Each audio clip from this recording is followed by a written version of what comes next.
ഭരണഘടനാ നിരാകരണത്തിന്റെ ഉദാഹരണമാണ് PM ശ്രീ പദ്ധതിയെന്ന് കവി കെ സച്ചിദാനന്ദൻ.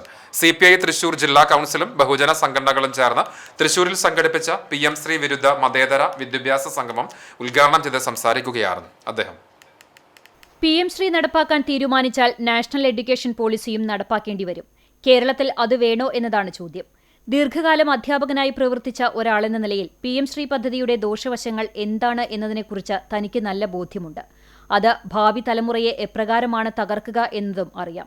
ഫാസിസ്റ്റ് ഭീതിയുടെ കാലത്ത് വിദ്യാഭ്യാസവും ആവിഷ്കാര സ്വാതന്ത്ര്യവും നിരന്തരം വെല്ലുവിളി നേരിടുന്നു. ജനാധിപത്യ ധ്വംസനങ്ങളുടെ കാലത്ത് രാഷ്ട്രീയം എന്ന വാക്ക് എത്രയോ പ്രസക്തമാണെന്നും PM ശ്രീ വിരുദ്ധ മതേതര വിദ്യാഭ്യാസ സംഗമങ്ങൾ കൂടുതലായി സംഘടിപ്പിക്കേണ്ടത് അനിവാര്യമാണെന്നും അദ്ദേഹം കൂട്ടിച്ചേർത്തു.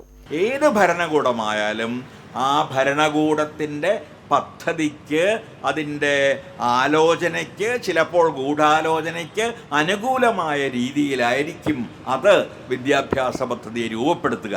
കാരണം ആ ഭരണകൂടത്തിന് നിലനിൽക്കണമെങ്കിൽ ഭൂതകാലത്തെ ആക്രമിച്ചാൽ പോരാ, ഭൂതകാലത്തെ പുനരെഴുതണം തീർച്ചയായിട്ടും.